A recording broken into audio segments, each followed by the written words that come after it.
বিসমিল্লাহির রহমানির রহিম। ইসলামী আন্দোলন বাংলাদেশ কর্তৃক আয়োজিত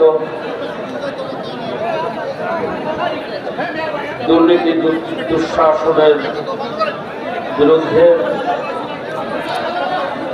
শহীদদের রুহের মাগফিরাত কামনার দাবিতে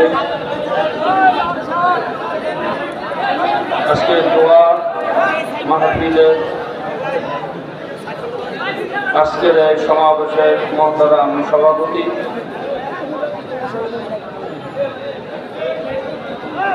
আমাদের আমির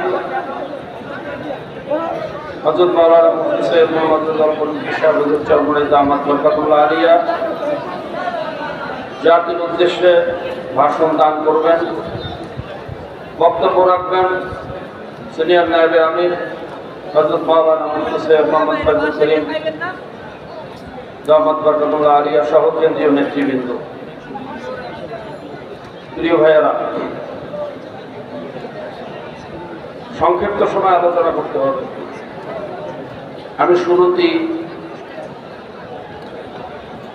গভীর শ্রদ্ধা জ্ঞাপন করতেছি যারা আমার এই দেশকে স্বাধীন করার জন্য, তৃতীয়বার স্বাধীন করার জন্য অকাতর জীবন দিয়েছে, সেই আবু সাঈদ মুক্ত সহ সকল শহীদের রুহের মাগফিরাত কামনা করতেছি। শোকাহত পরিবারকে আল্লাহ সবর জামিল ইখতিয়ার করার তৌফিক দান করেন। শহীদদের অভাব আল্লাহ তার গায়বী খাজানা থেকে পূরণ করেন। অন্তর থেকে অন্তরস্থল থেকে দোয়া করতেছি। যারা অসুস্থ আছেন, আহত অবস্থা হসপিটালে জীবন মৃত্যুর সাথে পাঞ্জা করতেছেন, তাদের দ্রুত সুস্থতা কামনা করতেছি। সংগ্রামী বন্ধুগণ, এই দেশ তিনবার স্বাধীন হয়েছে। একবার স্বাধীন হয়েছে 47-এ, পশ্চিমাদের থেকে এই জাতি মুক্তি অর্জন করেছে। 71-এ পাকিস্তান থেকে মুক্তি অর্জন করেছে। 2024-এ স্বৈরাচার ফ্যাসিস্ট খুনি হাসিনার কবল থেকে দেশকে মুক্ত করা হয়েছে। 71-এর স্বাধীনতায় ভারত বলে থাকে, তোমরা কি স্বাধীন করেছো? আমরা করেছি, আমরা ট্রেনিং দিয়েছি, অস্ত্র দিয়েছি, বাহিনী দিয়েছি। কিন্তু 2024-এর স্বাধীনতায় ভারত বা অন্য কোনো বিদেশি শক্তি এই কথা বলার অধিকার রাখে না। আমরা সহযোগিতা করেছি, আমরা সৈন্য দিয়েছি, অস্ত্র দিয়েছি। এই স্বাধীনতার জনগণের, বাংলাদেশের যুব সমাজের স্বাধীনতা, এই স্বাধীনতা ছাত্রদের স্বাধীনতা, এই স্বাধীনতা নির্যাতিত জনতার স্বাধীনতা। সংগ্রামী বন্ধুগণ, আমি মনে করি যুদ্ধ এখনো শেষ হয় নাই।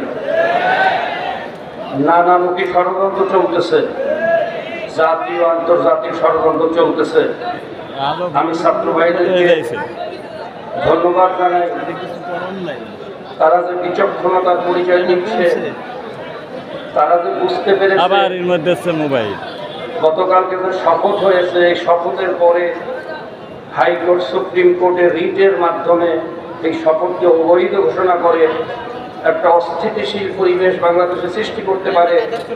আগে থেকেই বুঝতে পেরে হাইকোর্ট, সুপ্রিম কোর্ট অনির্দিষ্টকালের জন্য বন্ধ ঘোষণা করতে বাধ্য করেছে। সংগ্রামী বন্ধুগণ, এই ফ্যাসিস্ট হাসিনা যত অপকর্ম করছে শুধু দোহাই দিয়েছে সংবিধানে। সংবিধানে এটা নাই, সংবিধানে সেটা নাই, সংবিধানের বিরুদ্ধে যাওয়া যাবে না, সংবিধানের বাইরে আমরা কোনো কাজ করতে রাজি না।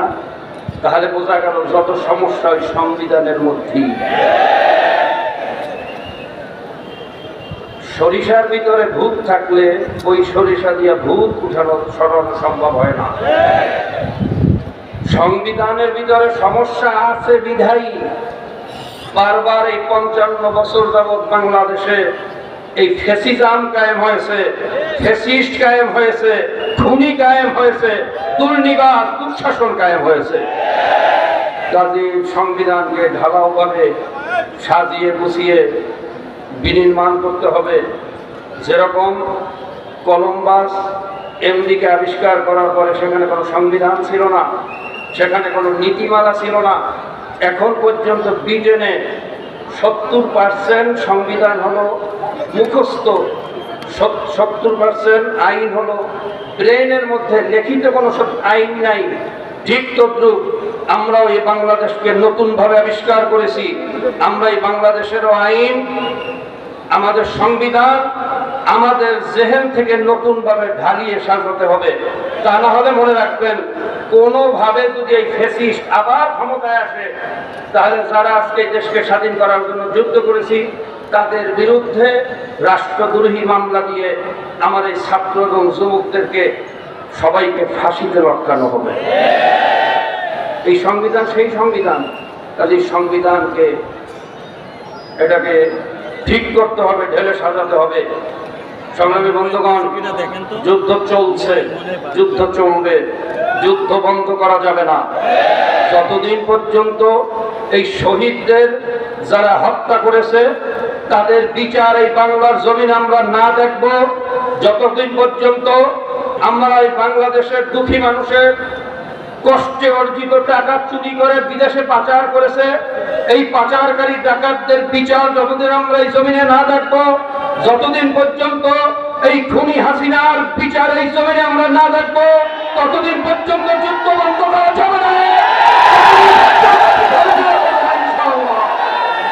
সংগ্রামী বন্ধুগণ, আমরা যেই দুর্নীতি, দুঃশাসন এবং স্বৈরাচারের বিরুদ্ধে যুদ্ধ করেছি, যুদ্ধ করে স্বাধীন করার পরে আমরা কি দেখলাম? আবার সেই দখলদার, আবার সেই দুর্নীতি, আবার সেই চাঁদাবাজ বিভিন্ন স্থানে জায়গা দখল করতেছে।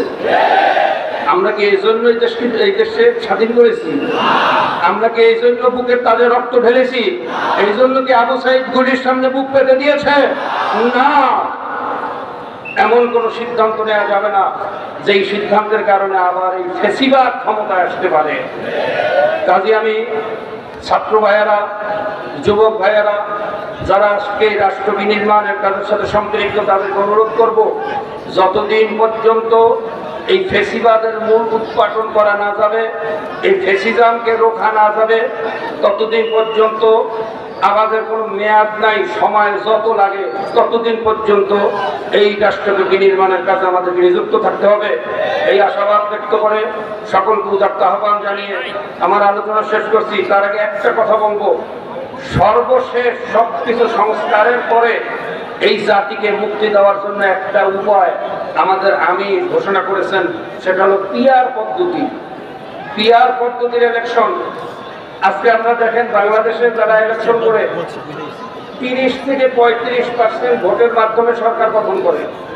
একটু সময় নিতেছি। 30 থেকে 35% ভোট নিয়ে তারা ম্যান্ডেট নিয়ে ক্ষমতায় যায়, বাকি 65 থেকে 70% জনগণ থাকে তাদের বিরুদ্ধে। 30%-এর শাসন 70% মানে না। বাকি যারা 1 ভোটের কারণে ঠকছে, 5 ভোটের কারণে ঠকছে, তাদের সমস্ত ভোটগুলো ডাস্টবিন নিক্ষিপ্ত হয়। সেই ভোটের কোনো মূল্যায়ন আমাদের দেশে হয় না। আর পিআর পদ্ধতি নির্বাচনে মার্কার উপরে নির্বাচন হবে, ভোটের আনুপাতিক হার অনুযায়ী সিট বন্টন হবে। আনুপাতিক হারে যে কয়টা সিট পায় তা নিয়ে সরকারে অংশগ্রহণ করবে। তখন সমস্ত জনগণের সম্পৃক্ততা একটা সরকার কায়েম হবে। এই সরকারের মাধ্যমেই এদেশে শান্তি আসা সম্ভব। কাজী এই পিআর পদ্ধতির বিকল্প আর কিছু নাই। আমি সকলকে আহ্বান জানাবো, এবং যারা এখন বর্তমান অন্তর্বর্তীকালীন সরকারে আছে এই পিআর পদ্ধতির দিকে দেশকে নিয়ে আসার জন্য উদাত্ত আহ্বান জানিয়ে আমার আলোচনা এখানে শেষ করব।